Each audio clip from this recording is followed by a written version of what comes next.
안녕하세요 everyone, this is Gia. I moved recently to a new house and it's actually Hanok. The kitchen is renovated to a modern style. Today, I want to introduce my first Korean dish in a new kitchen. It's Nokdu, Korean savory pancake. This is the mungbean, the Nokdu that we'll be using. It's already peeled like this and I've soaked this last night. So this mungbean is soaked overnight and the volume is going to increase almost to 2 times to 3 times like this. We'll be using this for today's the mungbean pancake. These are the ingredients that I'll be using for the Nokdu, chopped fermented kimchi. This is rice flour, 쌀가루 in Korean or mochi flour, fresh mungbean sprout, and the onion and a little bit of green onion I'll be using to flavor the batter. I want to start by making a dipping sauce for the pancake.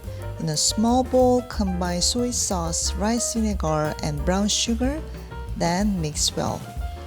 I like to add some extra flavor to my Nokdu batter. Roughly chop the onion and green onion. Add the drained soaked mungbean to a blender cup. Toss in green onion and pour half a cup of water into the cup. Soaked mungbean, water, onion, and scallion. The green onion is all combined in a cup and we're going to grind it. We don't want to grind too fine. So I'll start now. Grind the mixture, but not until the mixture is completely smooth. Mung beans that are roughly ground taste better than a smooth blend. Pour the mixture to the bowl and add rice flour, 쌀가루 or mochi flour, along with a pinch of salt. The rice flour makes the pancake lighter and crispier. Next, prepare the vegetables to be added to the pancake batter. Chop the fresh mungbean sprouts and add them to the batter, along with chopped kimchi. Slightly fermented kimchi tastes better than fresh one in this pancake. Mix thoroughly. Heat the pan over medium heat and add the oil to it. I'm using grapeseed oil.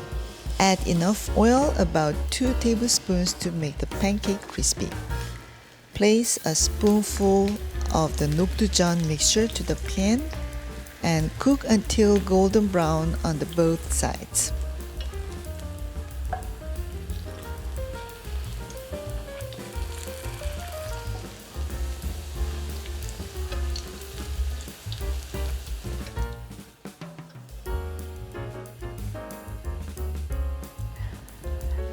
My Nokdu is made.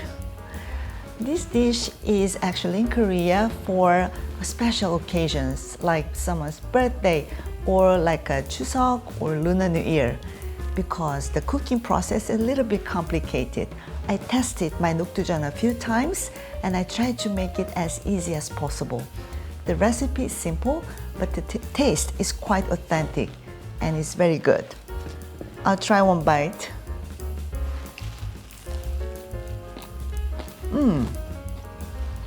I like my kimchi in the Nokdu and I can taste the crunchy texture of the mungbean. Thank you for watching. I'll meet you on my next video.